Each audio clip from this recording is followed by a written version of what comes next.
હજુ તો ડૉક્ટર શ્રુતિ આવીને આડી જ પડી હતી. દિવાલ ઘડિયાળમાં રાતના 2 વાગ્યા હતા. ત્યાં જ તેનો મોબાઈલ ગાંજી ઉઠ્યો. શ્રુતિને એ મોબાઈલ ઉપર એવો તો કાળ ચઢ્યો કે તેને મોબાઈલ ફેંકી દેવાની ઈચ્છા થઈ ગઈ. થાકના કારણે આખું શરીર તૂટતું હતું. તેણે થાકના કારણે થોડી ઊંઘ ખેંચી કાઢવાની ઈચ્છાથી રાતનું જમવાનું પણ માંડી વાળ્યું હતું. સીધી જ બાથરૂમમાંથી નીકળીને પલંગમાં જ પડી હતી. મહારાજે જમવામાં શું બનાવ્યું હતું તે પણ જોવાની ચિંતા કરી નહોતી. ડાઇનિંગ ટેબલ ઉપર થાળી ઢાંકેલી જ પડી હતી અને આ મોબાઈલ ક્લિનિકમાંથી અસિસ્ટન્ટ ડૉક્ટરનો ફોન હતો એટલે ના છૂટકે તેણે ઉઠાવવો જ પડ્યો. મેડમ સોરી તમને ડિસ્ટર્બ કર્યા, પણ એક ઇમરજન્સી કેસ આવ્યો છે. પેશન્ટ સિરિયસ છે.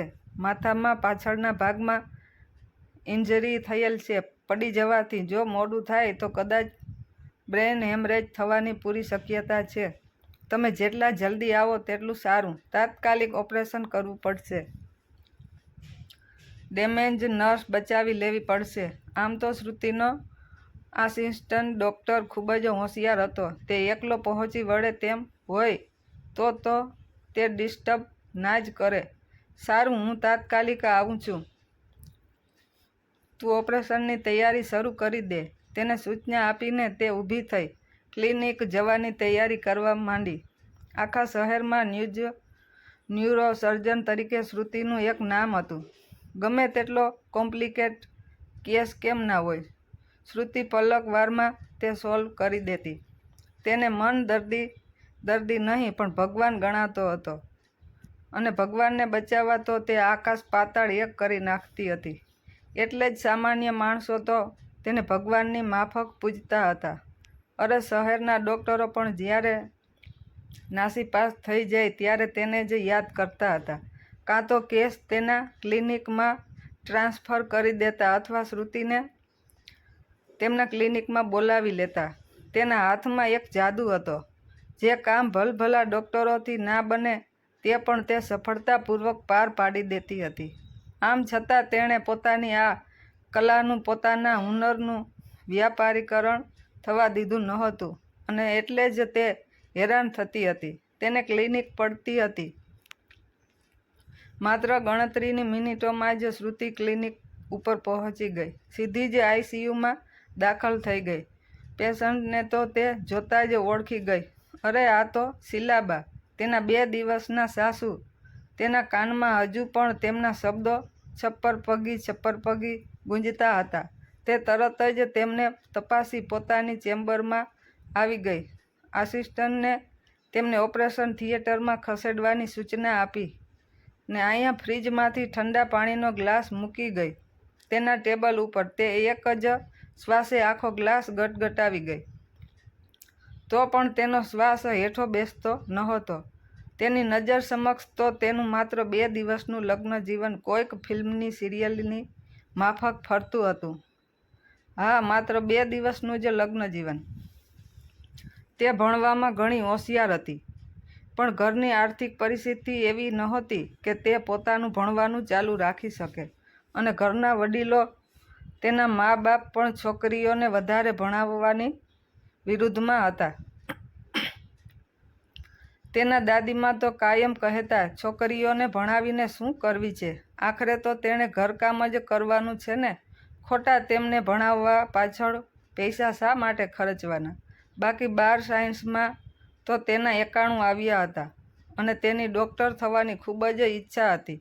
પણ તેની ઈચ્છાની પરવા કરે તેવી તેની મા તો કયારની સ્વધામ પહોંચી ગઈ હતી. તેના પપ્પા અને દાદીમાએ તેને પરણાવવાના પ્રયત્નો તો તે 12મામાં આવી ત્યારના જ શરૂ કરી દીધા હતા. તે ઠેઠ જ્યારે તેનું રિઝલ્ટ આવ્યું ત્યારે સફળ થયા હતા. તેના રિઝલ્ટના આગલા દિવસે તો તેનો સંબંધ અમિત સાથે નક્કી થઈ ગયો હતો અને ઘડિયા લગ્ન પણ લેવાઈ ગયા. અંતિમ અમિત અને તેનું કુટુંબ સમાજમાં આગળ પડતું હતું.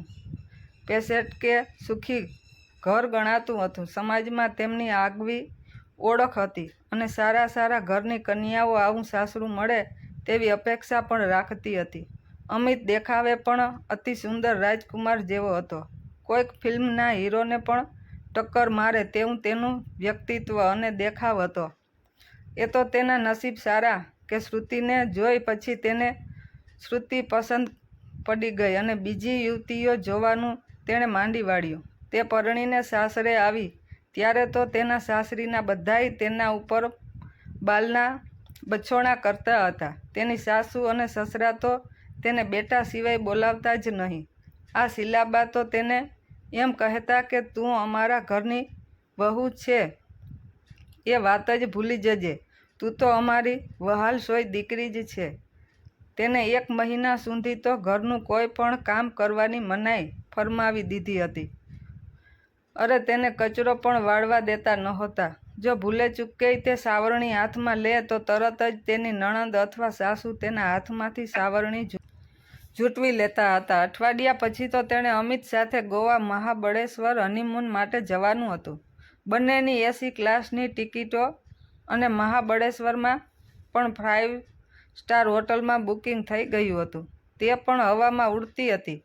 આવી સારી સાસરી મળવા બદલ તે ભગવાનનો આભાર માનતી હતી અને પોતાને નસીબદાર માનતી હતી. સારું થયું ને કે તેણે ઘરનાની વાત માની લીધી અને આગળ ભણવાની હઠ છોડી દીધી. ડૉક્ટર થયા પછી પણ કોણ જાણે આવી સાસરી, આવા મા બાપ જેવા સાસુ સસરા અને અમિત જેવો પ્રેમાળ પતિ મળત કે કેમ એ એક પ્રશ્ન હતો. સાસુ સસરા તેને હાથમાં રાખતા હતા. તેનો પડ્યો બોલ ઝીલતા હતા. તે પાણી માંગે તો દૂધ હાજર કરી દેતા હતા. અમિત પણ એ 2 દિવસ તો તેની પાછળ જ ફરતો હતો. પણ ન જાણ્યું જાનકી નાથે સવારે શું થવાનું છે. નસીબમાં જે લખ્યું હોય તે મિથ્યા થોડું જ થાય છે. બીજા જ દિવસે તેના સસરા ફેક્ટરી ઉપરથી પોતાની ગાડી લઈને આવતા હતા કે ઓવરટેક કરવામાં એક આઈશર વાળો સામેથી આવીને અથડાયો. ગાડીના તો કૂરચા થઈ ગયા, પણ તેના સસરા તો ત્યાં ને ત્યાં જ ખલાસ થઈ ગયા. તે સાથે જ તેની કમનસીબીની શરૂઆત થઈ ગઈ. શીલાબાઈએ તેને છપ્પર પગી સાબિત કરી દીધી કે જે આવતા વેત જ સસરાને ભરખી ગઈ.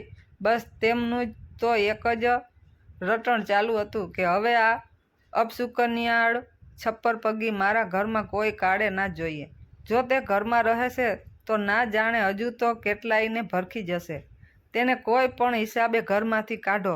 તેને જે જોઈએ તે આપી દો, પણ એને કાઢો. હું મારા અમિતને ફરીથી પરણાવીશ, પણ આ ના જોઈએ. કદાચ બીજી છોકરી ના મળે અને અમિત કુંવારો રહે તો પણ વાંધો નહીં, પણ આ છપ્પર પગી તો નહીં જ. જો તે ઘરમાં રહેશે તો હું ઘર છોડીને જતી રહીશ. અમિત તો અવાચક જેવો થઈ ગયો હતો. તે તો પછો ખૂબ જ સેન્સિટિવ હતો. તેને તેના પપ્પા ખૂબ જ વહાલા હતા. મા વહાલી હતી તો સામા પક્ષે કાંઈ પત્ની પણ અડખામણી તો નહોતી જ. પણ જ્યારે મા અને પત્ની વચ્ચે પસંદગીનો પ્રશ્ન આવે ત્યારે માનું પલ્લું જ નમે ને. બેરી તો બીજી અસંખ્ય મળે, પણ આ કાંઈ બીજી થોડી મળવાની હતી.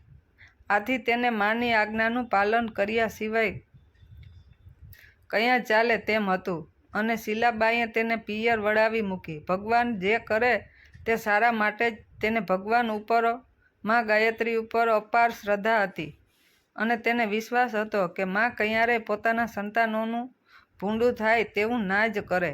તેની આગળ ભણવાની ખૂબ જ ઈચ્છા હતી.